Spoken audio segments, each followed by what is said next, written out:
Bon matin! Donc, dans la vidéo d'aujourd'hui, j'ai décidé de vous parler de loques ferreuses parce que loques ferreuses, c'est un problème qui est très courant en Estrie, particulièrement dans la région de Sherbrooke, Magog, même Bromont, là, qui est en Montérégie, et aussi Eastman, on en retrouve beaucoup. Loques ferreuses, c'est quoi en fait? Parfois, il n'y en a pas en fait sur un terrain. Puis à partir du moment qu'on construit, ben là, le fer qui est présent dans le sol va rentrer en contact avec l'air et l'eau, puis ça va s'oxyder et ça va créer loques ferreuses, qui est une grosse boue très gluante et compacte, là, je dirais.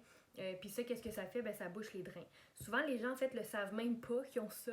On le découvre souvent quand on vend la maison et qu'on fait une inspection.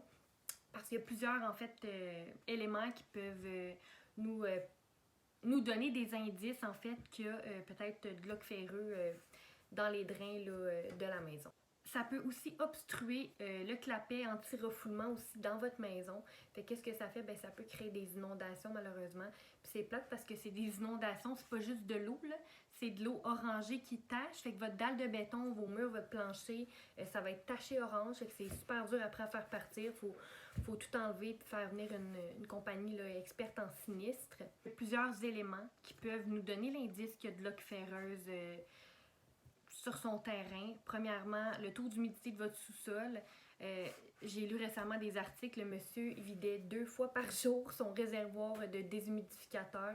Bien, ça, c'est quand même un gros indice que les drains ne suffisent pas parce qu'il y a une grosse accumulation d'humidité dans la maison. Puis aussi, un autre élément qui peut nous aider à voir si on en a, en fait, c'est la présence, si vous avez dans votre maison un puisard ou un fossé à proximité, puis vous voyez qu'il y a beaucoup d'orange dedans, ben là, c'est un indice qu'il y a peut-être de l'oc ferreuse. Puis la meilleure solution, en fait, c'est de prendre un échantillon et de la faire analyser par un spécialiste. En fait, l'inspecteur en bâtiment, c'est un super bon allié pour vous aider à voir si votre maison pourrait avoir de l'oc ferreuse. En fait, lui va regarder tous les indices, le taux d'humidité au sous-sol. Il va regarder justement la présence de la petite boue. Il peut la faire analyser ou vous la faites analyser par une compagnie qui fait ça. Ensuite, on peut faire venir quelqu'un qui fait une inspection par caméra. Donc, ils vont rentrer dans les drains de la maison, une caméra qui va aller jusqu'au bout de la maison. Puis des fois, c'est plate, on n'arrive pas à tourner dans les drains de fondation, mais déjà, on va pouvoir avoir une bonne indice. Les drains ont l'air de quoi? À partir du moment qu'on a un doute ou qu'on confirme qu'effectivement, il y a de l'oc ferreuse, il y a plusieurs correctifs qu'on peut faire. On peut étanchéfier la fondation. C'est sûr que ça nécessite de...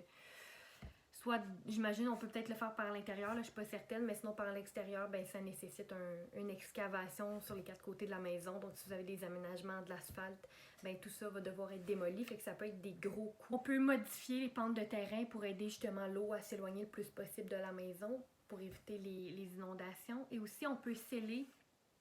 Moi, je me dis que si je me bâtis un jour, c'est sûr que je vais prendre toutes les précautions nécessaires de tous les problèmes qui existent. On peut faire sceller la jonction entre le mur et le plancher de la maison en béton pour éviter dans le fond que dans cette petite jonction-là, il y a de l'eau qui puisse rentrer. Donc un coup que c'est scellé, bien déjà on limite quand même les possibilités d'infiltration d'eau. Mais la solution qui est, je vous dirais, la plus populaire là, que je vois souvent les gens faire puis qui sont proposées aussi, c'est d'installer des cheminées de nettoyage. Malheureusement, si les drains sont déjà bouchés, on ne peut pas les nettoyer, il va falloir les refaire au complet. Mais si les drains sont encore bons et qu'on peut les nettoyer, d'ajouter des cheminées de nettoyage, c'est selon moi la meilleure solution. C'est sûr que je ne suis pas une experte en oc ferreuse, là, mais de ce que j'ai vu, j'en ai vu quand même souvent en Estrie des gens, souvent à l'inspection, exemple, si on a un indice qu'il y a de l'oc ferreuse, ce qu'on va faire, c'est qu'on va faire venir une compagnie d'excavation, on va excaver un coin de la maison, puis on va faire installer des cheminées. Fait qu'en même temps, ça va faciliter l'accès à la caméra pour vraiment inspecter tout le tour des drains de la maison. Puis on va pouvoir installer 2 cheminées. Puis en fait, les cheminées de nettoyage, il y en a une qui lave d'un côté, l'autre qui lave de l'autre côté de la maison. Puis en nettoyant les drains à chaque année, ben là, on évite l'accumulation d'oc ferreuse qui va boucher les drains. Donc, je dirais que ça, c'est la solution que les gens font 90% du temps, c'est d'installer des cheminées puis nettoyer les drains périodiquement à chaque année pour éviter tout problème. Fait que c'est plate l'oc ferreuse, mais c'est quand même un problème qui se règle, mais il faut le régler avant qu'il soit trop tard puis que les drains soient bouchés, puis là que ça occasionne des coûts un peu plus importants.